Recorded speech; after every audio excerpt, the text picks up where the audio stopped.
Please rise for the Pledge of Allegiance.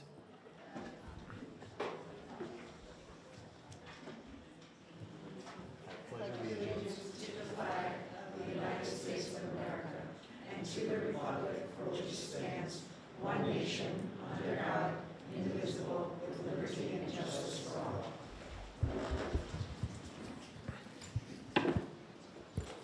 Good evening and welcome everyone to the Eastchester Union Free School District June 1st special meeting. To kick off our agenda this evening, I am actually going to turn it over to Christine first. Hi, good evening, everyone. So before we dive deep into the budget, this district has some amazing and awesome news. For the first time in over 35 years, our varsity softball girls have earned the Class A softball championship. So that is a tremendous feat. Yep. And once everything settles, we'll have more of a formal recognition for them. But this just happened this Sunday, and we are so proud of our girls. So if they're listening, congratulations. Thank you, Christine.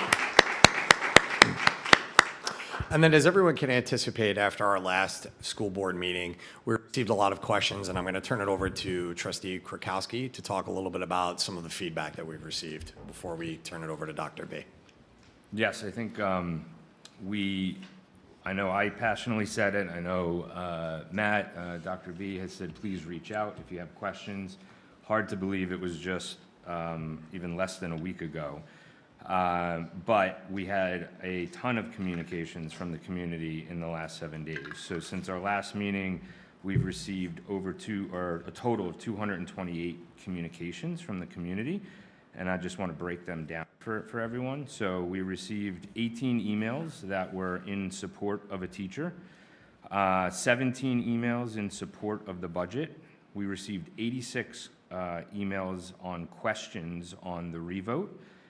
34 emails on questions about the bus proposal. So that's a total of 171 emails regarding the budget. People seeking questions, feedback, further clarity. In addition to emails, we also received one regular letter via the mail. We received, Dr. B met either in person or virtually with 5 different meetings around the budget. And then based on the Google form that Dr. V sent out, 51 submissions were sent via the Google form on topics about the revote. So that equals a total of 228 communications over the last 7 days. So thank you very much for reaching out. I know Dr. V worked tirelessly I saw some of the emails that have been sent back.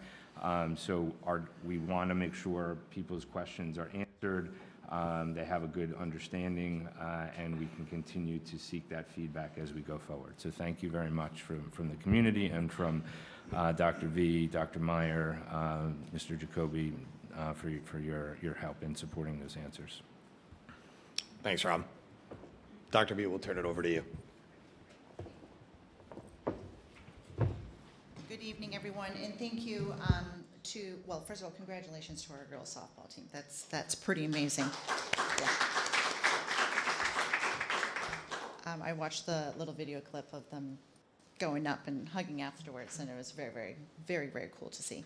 And thank you to Mr. Krakowski, who just basically put all of our communications together. We had a great number of communications, and I want our community to know that our Board of Education and myself and your administrative team are always listening.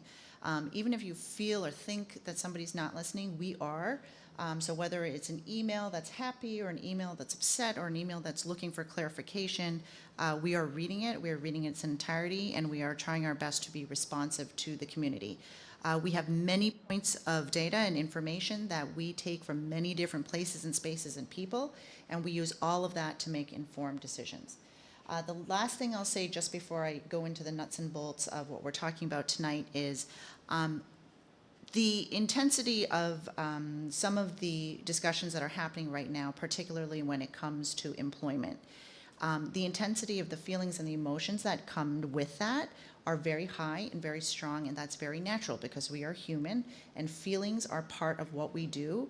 And so I want to thank those who are engaging in civil conversations, engaging in conversation and demonstrating compassion to one another, because I think when you are in a sensitive time of this nature, that's exactly what's called for.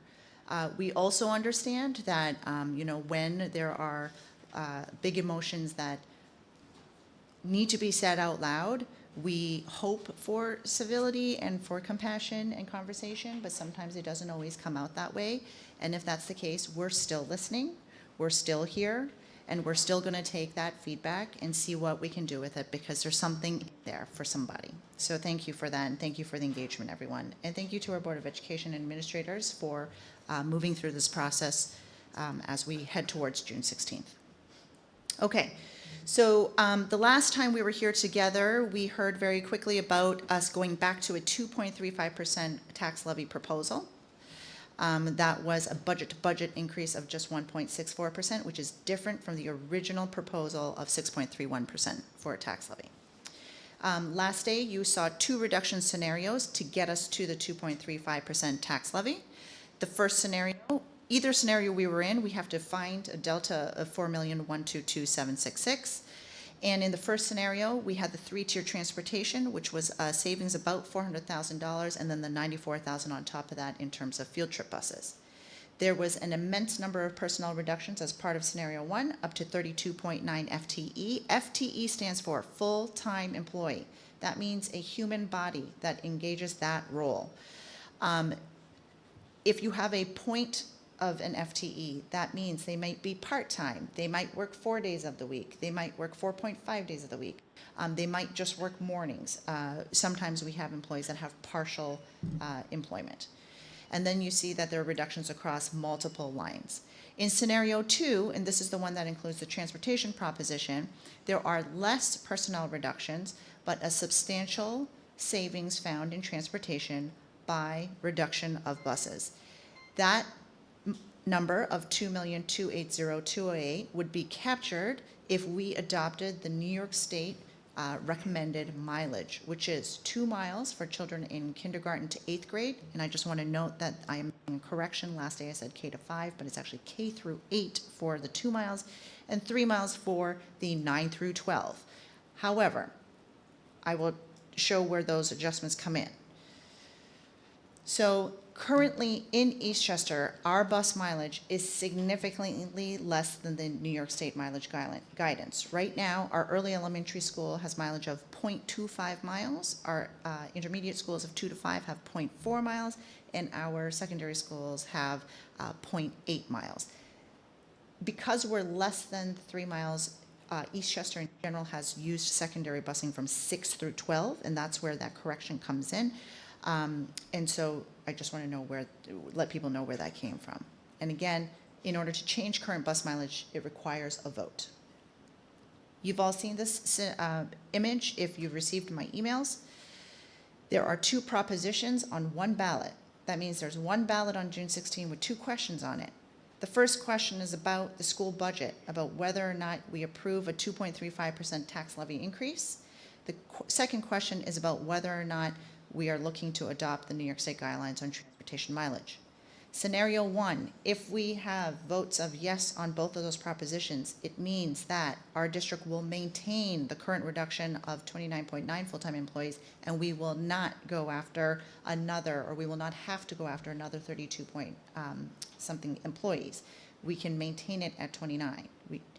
If scenario 2 occurs, which is people pass the budget at 2.35% tax levy increase, but vote down the bus, we still have a budget that passes. It just means that we adopt scenario 1 in the eliminations. And that would be a full elimination of 58.3 full-time positions, and then the other line items that you see. Either way, the budget of 2.35% has to pass in order for us not to land in a contingency scenario. So I know there's lots of feelings around this transportation proposition. Do not connect it with the 2.35% tax levy increase. The 2.35% tax levy increase is what gets us away from the contingency budget. If we do not pass the 2.35% tax levy increase and that's voted down, that is what takes us to the contingency budget.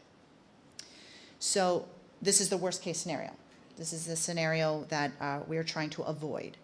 A contingency budget, again, as a reminder, is no tax levy increase at all. It's 0%, also known as an austerity budget. It also freezes a number of our assets, and it also requires us to maximize how we fill our buses, and it also freezes how we use our community use of our fields and spaces here, which I'll go into in a later slide. So again, this is a worst case scenario. These are the two scenarios that help us stay away from a contingency budget. This is what was proposed and an action was taken on last meeting. This was the maximum mileage at the New York State guideline of 3 miles and 2 miles. You have heard that we have heard all of your communications. And so tonight I'm going to talk about scenario 2 and a scenario 3. This would require board members, you to take an action tonight in amending the original proposition that was adopted if we decide that we would like to take on one of these scenarios. So a lot of the commentary from the community was 2 miles and 3 miles is a lot. It feels like a lot, and that it would be a great hardship on families. We also heard a resounding number of commentary that were in support of eliminating or reducing or going to the New York State guidelines for mileage so that we could find transportation savings to offset the number of full-time employees that would have to be reduced. So here is a closer to the middle of the road sample, where we would then move to 2 miles for high school instead of 3, and we would move to 1.5 miles for elementary. If we were to do that, we would have a savings slightly less in the $2 million mark for next year. Bus scenario 3 would be to take the high school mileage to 1.5 and then take the elementary mileage to 1. That would be a savings of just under $2 million the following year. So scenario 3, although less in savings than anticipated, it would allow us to still save costs in transportation. It would allow more families to continue to receive transportation services. And also, we had a good number of questions that were coming in from the further areas, Garth Road being one of them, another area towards the Greenvale properties. They would be baked in to continue receiving transportation services. We are working on a detailed presentation on how to move forward with notifying everybody on if they were eligible or not eligible. I can't say that tonight. We just haven't had enough time to do it in a clean and accurate way. But I do know, just overarchingly, if we were to adopt the 1.0 and the 1.5, we would be able to still transport folks coming in from that Garth Road area and from the Greenville, I think the Knoll area. Again, some questions around ridership. You've already seen this before. When it comes to the high school and the middle school, we do have low to medium ridership, meaning we don't fill our buses to their entirety. We did hear some commentary around late buses and how ridership might look a little different if students are staying after school for late buses, but we didn't see that there was much of a difference in it. You do see higher ridership at the elementary school level, but again, still not full buses. And we do have a number of families that drive. So there were lots of questions asked. I don't want to take us through all of them tonight. I'm going to give the questions that were repeatedly asked, and then we're going to update the frequently asked page on our website through the course of tomorrow and the following day. So they'll go up in batches. But here is one of the questions I was asked multiple times. Does transportation mileage need to be voted on every year? The answer is no. Once a proposition is secured via vote on a ballot, which for us would be on June 16 if that would move forward, that basically determines how we move forward from there on out. If we decide that we want to change mileage, we would have to come back to vote again, but you do not have to vote on it year over year over year to keep it intact. We had a number of questions around state aid. And I want to clarify this because right now we are, and we have been actively engaging our state legislators. And I do want to mention Senator Shelley Mayer and Assemblywoman Amy Paulin. They have been feverishly working on behalf of all school districts. And most recently, Senator Shelley Mayer's bill on increasing foundation aid from 1% to 2% was adopted. And so that is a wonderful thing. That means that we move from being a 1% district to a 2% district. It's not gigantic money because our 1% is about $112,000. So that means we're going to get about $224,000 next year. But it's still more than what it was before. And it took all that time for legislators to be in a room to figure that out, and they passed it. So that's good. And in terms of Senator Mayer and Assemblywoman Paulin, I know right now they've not only heard from us as board members and your superintendent, but they've also heard from the community, and they are currently trying to find some one-time financial aid for us because they know we are in this situation. It's not year over year. It's not guaranteed that it will happen, but I know that they are actively doing that. So foundation aid is one portion of state aid, and state aid, expense-based aid, is a different portion. All of that, however, is called state aid. And again, the expense-based aid is you have to spend the money first to be reimbursed a portion of what you spent the following year. So it's always coming a year in arrears. And this was on our budget mailer. It was sent to homes. It came in your snail mail mailbox. And down here in the box on the right-hand corner, it talks about state aid. And I purposefully put an asterisk there because that state aid number, because it's expense-based, if your expenses change, the aid changes. Now, a lot of people thought, oh my goodness, you're immediately going up in aid by seeing this number. We have to report it because that's what is required. But I put the asterisk thing there because I wanted everybody to know that the original number we received from the state was almost $1 million less, which was $17,461,753. And we had to reflect additional expenses to potentially get more state aid.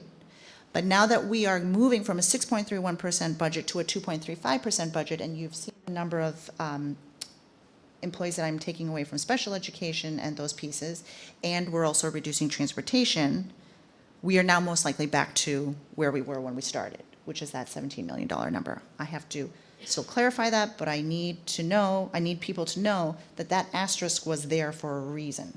It was there to demonstrate that expense-based aid adjusts. And so that's why I think the foundation aid that Senator Mayer just passed is such a wonderful thing. That is much more consistent. You know what you're getting. It's a percentile, and you go from there. The expense-based aid is a little different. It fluctuates. Okay. What we call a PEL, a preferred eligibility list. When we have the situation where we are doing a reduction in force, meaning reducing employees, the number of people who work for us, and we are laying them off, they are put on something called a PEL list, and they are eligible if positions open up in the future in their certification area to be recalled off the PEL list to take those positions. It doesn't happen all at once. It doesn't necessarily happen quickly. It just means that there is a process that teachers have, and you can stay on a Pell list for up to 7 years, and you have the right to come back to those positions. The hope is, of course, that it happens sooner than later so that somebody who was reduced in force can come back, but I wanted people to know that that existed. I got a lot of questions around, can we cut athletics more? Can we cut athletics entirely? So we can essentially do anything. We could get rid of every single book in the library, but we know that that's not a good decision because there's going to be terrible ramifications from that. We could cut athletics completely, but we know that there would be ramifications from that that would be deeply, deeply cutting.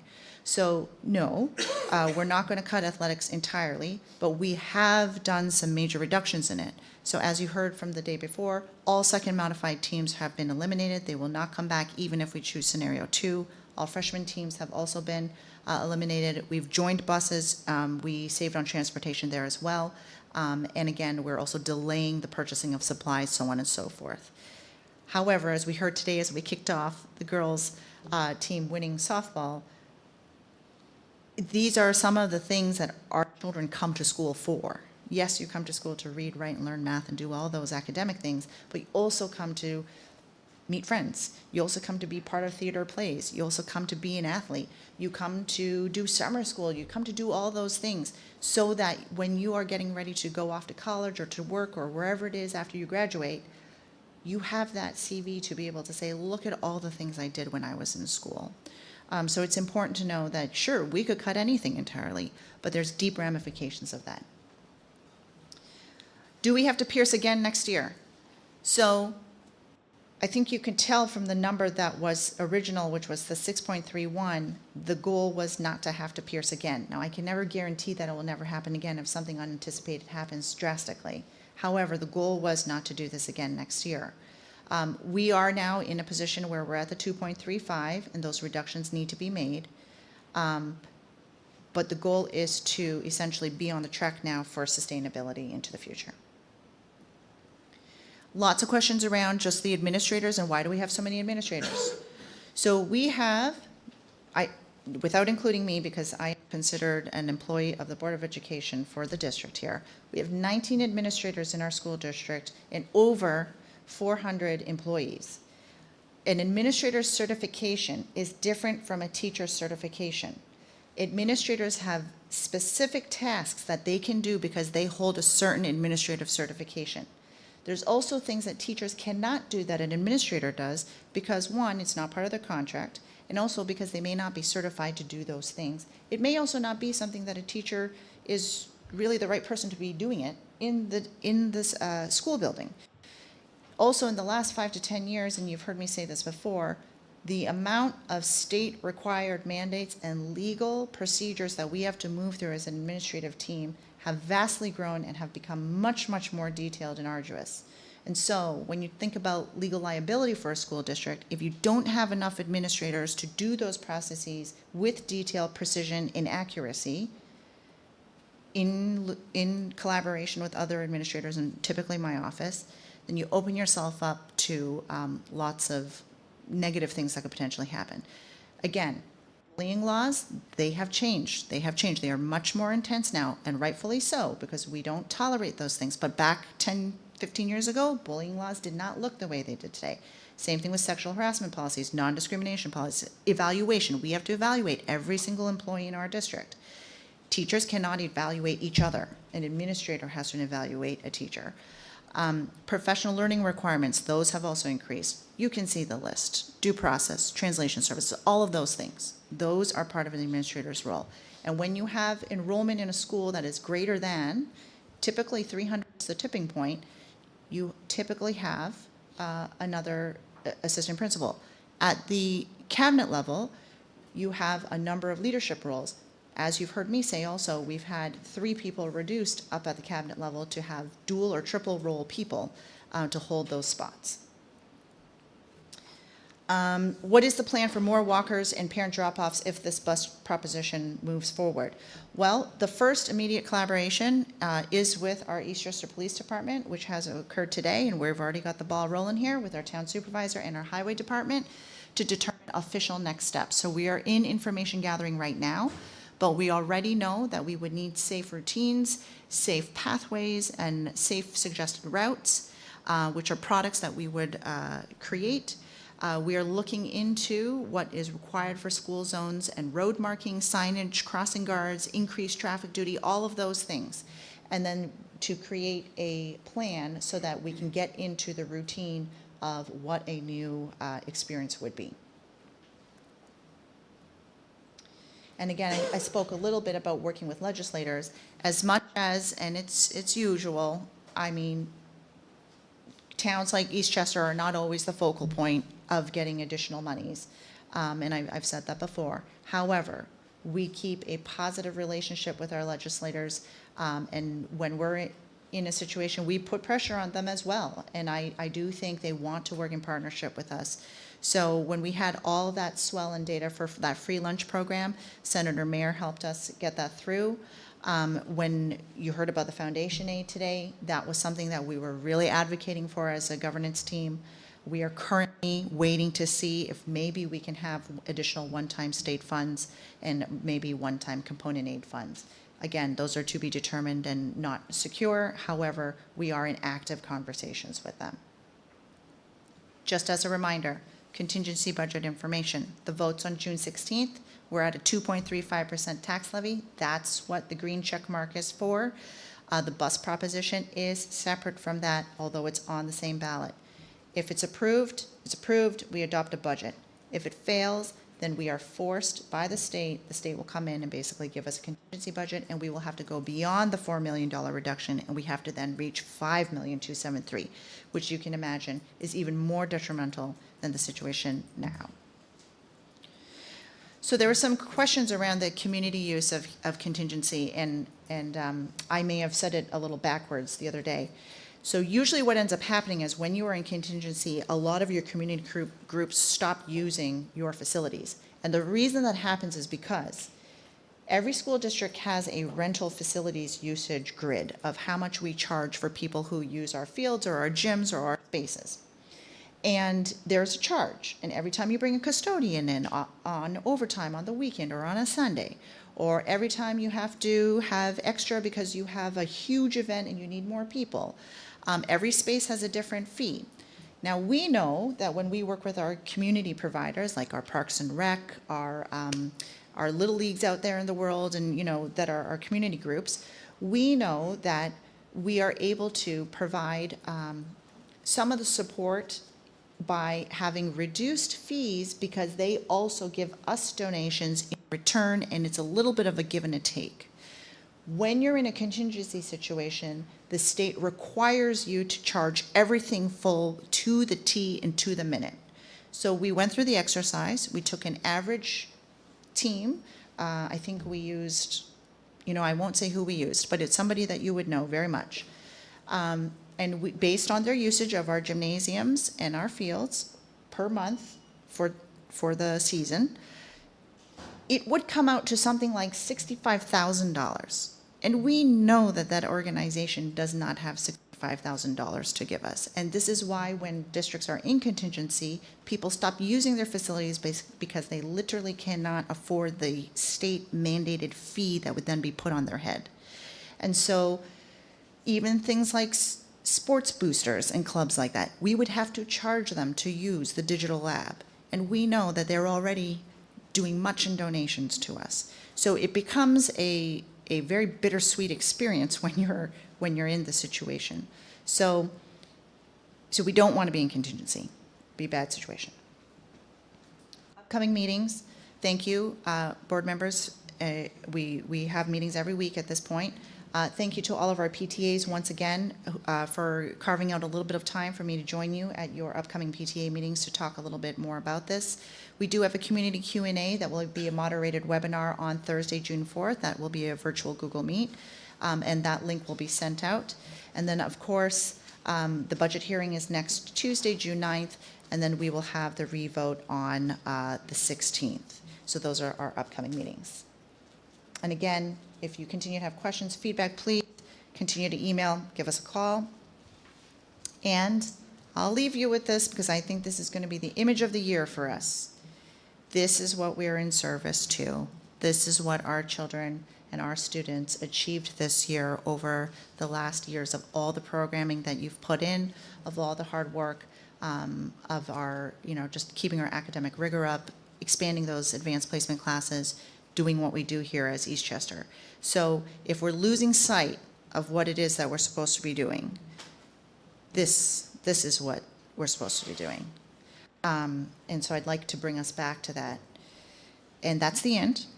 And so really, board members, tonight, you have the task of considering scenarios 2 and scenarios 3 and determining whether or not you think that's an amendment you would like to make on the proposition that we adopted last day. Thank you. Thank you very much, Dr. B. I'd like to open it up to my fellow trustees for questions. Christine? Thank you, Dr. Villanueva. I just want to take you back to a statement that you made about contingency and the busing. Now, given the fact that we're already below the state requirement, if the state comes in, can the state override our policy and say, too bad, so sad, you're going to what our state mandate is, and we end up losing more busing? Or, and if they can't do that, can you just elaborate then what the busing would look like? Sure, no, so they won't come in and force us to go to any type of mileage, but what they will do is ask us to max out our buses. So right now, you saw the ridership chart. So if you have a bus that only has 20% of the ridership, you have 66 seats on the bus, but there's only, let's say, 20 kids on the bus, they're going to try to, they're going to have to ask, they will ask us, how do you fill the remainder of those 40 seats? And so operationally and realistically, what you end up doing then is you have longer routes, you have children on buses for a longer time, and you have buses going much further because they're doubling and tripling up. And again, you probably won't have that huge of a savings. However, the operational experience on the bus will be very different. Thank you. Rob? I just wanted to ask a clarifying question at the end there. You talked about the contingency budget and the cost to the community. So if I heard you right, so like programs like Eastchester Soccer, Little League, the basketball that uses Ann Hutch Gym. Girl If Scouts, we're Cub in- Scouts. Girl Scout, if we're in a contingency budget, it's most likely not feasible for those organizations that they would pay the money to rent our space. I So highly those doubt it. organizations would have to find fields or use somewhere else if they're able to. Correct, or they pay this astronomical. Or the fees go up for kids Correct. trying to do rec sports. Correct, and this includes town parks and recreation, so. Town too? Town as well, even though we are in the town of the town. Oh, so. So that would impact camp as well, Camp. correct? Correct. Okay. Camp. It would impact camp as well, because it's Correct. parks and recreation. Correct, and I just have to say, our town, helps us with rubbish removal, or things like recycling and things of that nature, and those are things that help us offset some of the things that we do. But we will be required to basically demonstrate the invoices and things of that nature to the fullest extent, and it's just not feasible. And when I say Cub Scouts and Girl Scouts, they're here for maybe a couple of hours every so often, but even that, at the rate we're at, I'm pretty sure when I was a Girl Scout leader, we didn't have that type of money. Thank you. Yeah, I think that's just important to note, right? I think, so thank you.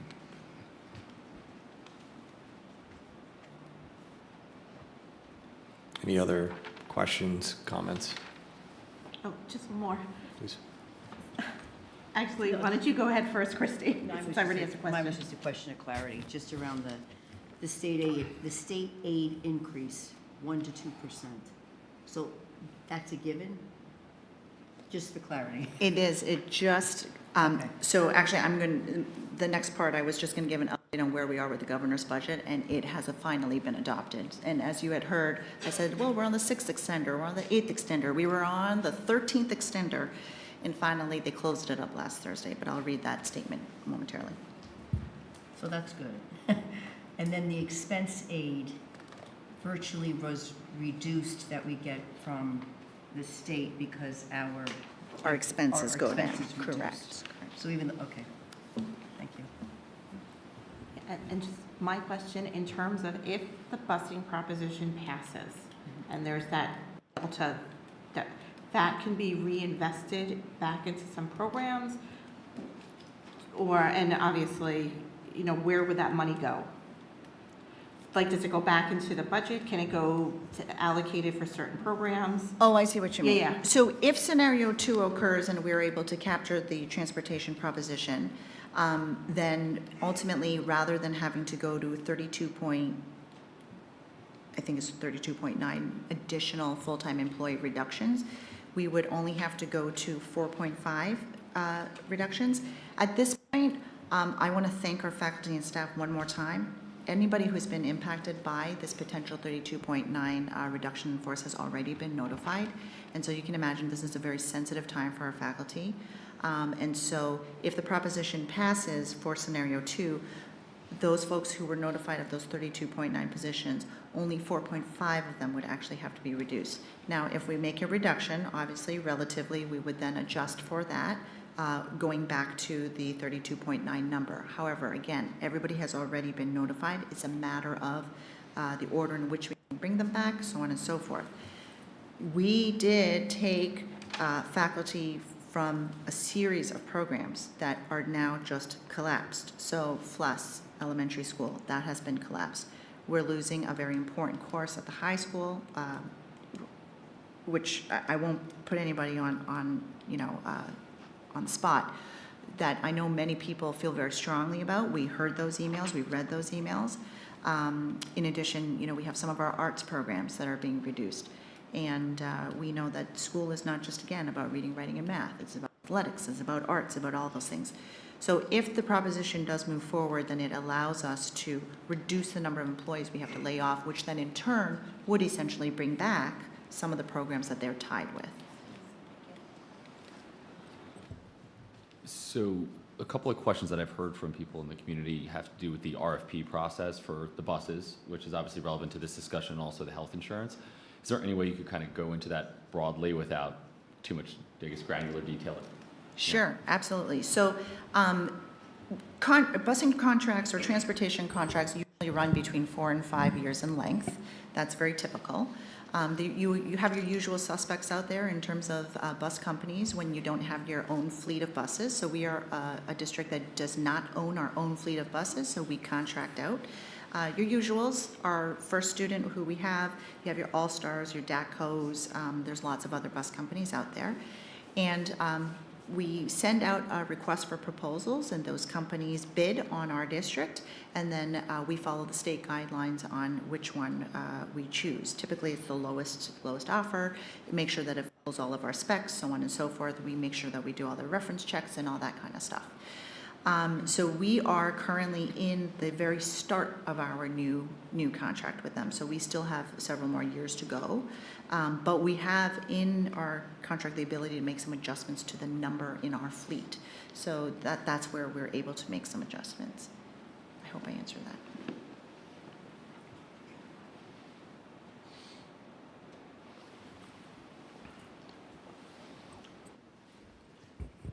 I was going to ask a crazy question. Been up all night thinking of kind of different scenarios, and this kind of just came to me. Is it typical because we're treading in new waters here, to put up, we've got our budget, absolutely, everyone's got to do the right thing there. From the proposition perspective for the busing, to put 2 of them up for decision. 2 scenarios? Yep. So 2 busing scenarios. I just want to clarify for sure. And I'm sorry if you can't. Oh, that's okay. Just to clarify, meaning on the ballot having 2 mileage options? No, that would be probably atypical. All right, that's just from a. Yes, but I understand where you're going, because perhaps, if I'm not looking too far into this, is can we put 2 options out there and let our community choose of the 2 options type? Is that where you were headed? Yes. So I think I've not seen that. I can certainly ask our legal counsel to find precedents if that was ever a possibility. But I also think we're not totally not doing that actually right now. So as you all know, we are on a very aggressive timeline. We are on a 30-day timeline, and we have to stick to it to a T. Last day we adopted because we knew that we had a timeline on how things have to be notified to our community, and so we knew that a bus proposition needed to be made in some way. And in this short turnaround of less than a week, as Mr. Krakowski says, you've all been listening and reading and engaging in the conversations. And so if by chance tonight, in responsiveness to all the communications, there is an amendment, then I think it's kind of like, we heard it, but this is the choice we would prefer, and then you can make that change. Dr. V, thank you. That kind of brings me to something I wanted to ask you. So I know you haven't been here that long, but this board has actually looked into the bus contract a few different times. As the community has always asked us to review vendor contracts and find savings opportunities, busing is a huge part of our budget. It's a big number, considering most of it is not, most of it's fixed. There's a little bit of things you can play with, and when you have a $5 million number of something you can play with, fiduciary responsibility tells us to think about that. So we have thought about it before, and I think this was just an opportunity to bring that to the community's attention and decide whether or not that's a savings that we should consider. So it's not tied to the budget, as you said before, but it is an option of where we could save if the community agrees to do that based on the vote results. So we're not deciding. We want to know whether that's something that the community would like us to consider saving. And I think it's also important to note that, as I've been in Eastchester for a very long time, the busing has not always been as generous. Over the years, the busing routes have changed.